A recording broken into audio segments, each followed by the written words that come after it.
Welcome back to Hot Takes, the show where you send us your spiciest football opinions and we destroy them. We offend you outright, not for the light-hearted. Did that look good? Yeah. The first one was sent in by Capello Macona. He says, Germany will crash bang out of the World Cup in spectacular fashion, just like Spain and Italy at the two last World Cups. Send round the men in the white coats, mate, because you are mental. I think he's insinuating that because France and Spain both won it and then were poor in the subsequent tournament, that Germany are going to do the same. But love has guided Germany to at least 5 semi-finals. At least 5 semi-finals in just 5 tournaments. The guy's a 25% chance of winning a major competition every time he enters it. Do the maths. I did. They might not be right. Maths not my strong suit. Got a C in GCSE. However, they could feasibly start this tournament as well with 7 of the starting 11 who triumphed in Brazil. Their consistency on and off the pitch is unrivaled by the other top sides. They've also replaced high-caliber player with high-caliber player, which I believe is where you come in. Yes, indeed. Philip Lahm out, Joshua Kimmich in. Not a bad replacement, is it? The other players they've got rid of: Per Mertesacker, Andre Schürrle, Lucas Podolski, replaced with Marco Reus, Ilkay Gundogan, Leon Goretzka and Timo Werner. Good, Not a bad young crop of players to come through, is it? And yes, they might have been poor in their last 3 friendlies. I think they've lost 2 and drawn 1. But let's face it, when the World Cup lights get turned on and the stage is set, Joachim Löw's side tend to turn up in a big way. I think Germany are going to be just fine, probably going to get to a semi-final, but I don't think they'll win it. Do you know they've won 87% of their penalty shootouts and England have only won 17% of theirs? Wow. That's not good. Stats for England. Games, Germany, Deutschland. This next one was sent in by George Pitches and he says, Brandt is better than Sane. Now, Hamster has already hammered him. I already smacked that pitch up on Twitter. I made my feelings very clear. Oof. But anyway, this is categorical bullshit, George. It's bullshit, I tell you. Leroy Sané contributed to 25 goals in the Premier League this season. Brandt to just 12 in the Bundesliga. Obviously, Joachim Löw doesn't trust Leroy Sané's defensive capabilities. But I, for one, would rather have Leroy Sané coming off the bench as an impact player than Julian Brandt offering a tiny bit more defensive work. But what do I know? Joachim Löw is a pretty good manager. I mean, do they need the extra defensive contribution? Although I think we're more offended by this in England than they are in Germany because he's racked up 12 caps, apparently yet to put in a half-decent performance in any of those. And I think the German populace were relatively unsurprised when this happened. Julian Brandt, don't get me wrong, a very talented forward, one of Leverkusen's best players, but Leverkusen didn't exactly set the world alight in the Bundesliga this season, did they? Leroy Sané contributing to a goal every 96 minutes.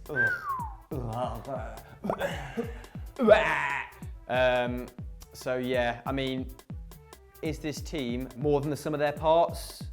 And that's why it works so well? But George isn't even saying that is the correct decision to take him. He's outright saying Brandt is better than Sané, which is a flat-out lie, George. It's a lie. Why the you lying?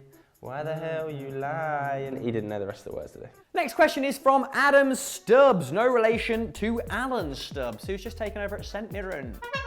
St Mirren gong alert. And he says, Ryan Sessegnon will be a failure and is the next Theo Walcott. What a pessimistic bastard Adam is. I mean, Theo had talent, didn't he? He had promise, but he also had recurrent injuries. That was his biggest Achilles heel. Did he ever injure his Achilles?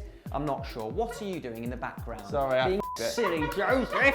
Anyway, Sessegnon has already played 4,297 minutes in his second league season. That's 1,000 more than Walcott has ever managed in his career in a singular season. Good stat alert, albeit in the championship, but you know, to play that many games, I think he started 45 plus games. I wanted to say 47, but I didn't back myself. At the age of 17, come 18 is ridiculous. He's a specimen and he contributed to 8 assists and 16 goals when he started the season at left back. So he's He's already probably clocked as many goals in his second season as Walcott managed in what? The last 2, 3? Whatever. And do you know what? Theo Walcott had a fine career. If he has the same career as Theo Walcott, you know, earning £100,000 a week, winning the occasional FA Cup, finishing his career under Aladici, then a moderate success in the grand scheme of things. But let's hope that Ryan Sessegnon continues his upward trajectory. I haven't watched Fulham a lot this season. Jukanovic is probably the right guy to develop him. Good luck to him. Stop being so bloody negative. Moving on. Last question then before Captain Copper Bollocks comes and takes centre stage in all his ginger glory comes from @Thanoto Main LMA. Sort your handle out before you send another hot take in. That is rubbish. And he says, Gabriel Jesus is an overrated tap-in machine. Already, this sounds like sour grapes. It sounds like a bitter, twisted Manchester United fan. Are we really going to criticise a young striker for having solid predatory instincts at the age of 21? No, you silly Billy. How many shots a striker takes in the box is a good barometer of how effective that striker is. Look at Harry Kane's trajectory over the last 4 seasons. How many shots he's taken inside the box have increased incrementally, and he's scored more goals every season. Jesus, he may only take 2 shots per game, but I believe 1.2 of them are from inside the box. And the fact he takes less shots indicates he's a different sort of striker, doesn't it? He's more the creator, capable of dropping back into the false number 9 position. In fact, he got 1 more assist than Harry Kane last season, despite playing 1,300 minutes fewer. Only started 21 games. This guy is going to be big. I believe he's going to have a tremendous World Cup. Joseph.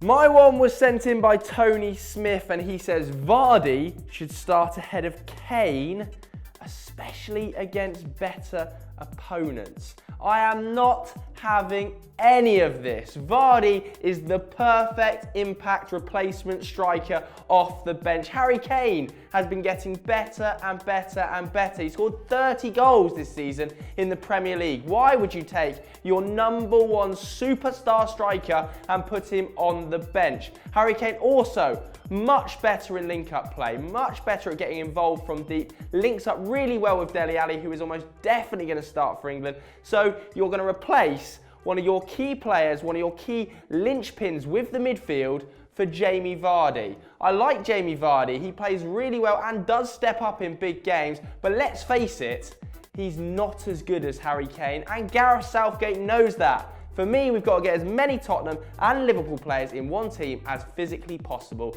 And to do that, you have to start Harry Kane. You are an idiot, Tony, if you think Vardy should be our starting number 9.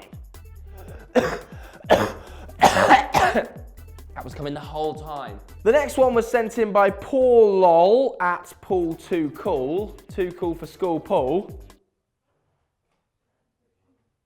Not the best joke. He says Conte should stay at Chelsea. Utter bullshit. Conte, for the good of himself and the Blues, has to leave Stamford Bridge this summer.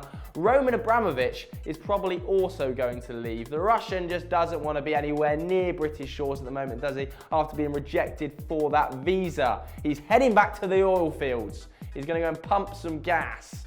How do you get oil out the ground? Well, then hammers or something, innit? Sucking it up with a straw, Roman. Like that, just spitting it into barrels of money.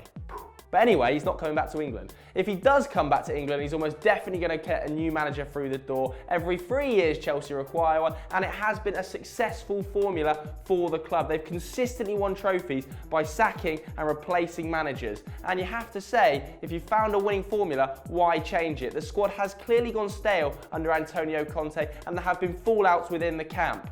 For me, Antonio Conte as well needs to move on for the good of his own career. He doesn't want to keep butting heads with the Chelsea board.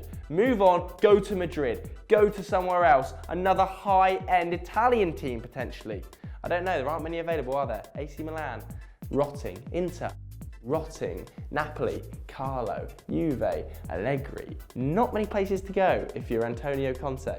Maybe back to Italy, because you know, they it, but then they've just appointed Mancini, so ran out of options. He's also had little to no backing from the board. Look at his signings. He's not got the players that he wanted, has he? He didn't want Marcos Alonso as his first choice. He wanted Alex Sandro. He didn't want Bakayoko as his first choice. Surely he didn't want Drinkwater and Ross Barkley. If he did, it's absolute madness. Let's face it, he's got to move on, and there are good managers available, although Laurent Blanc. Really, Chelsea? Blanc? Blanc? Blanc? Blanc. White in French, that means. So, Blanc.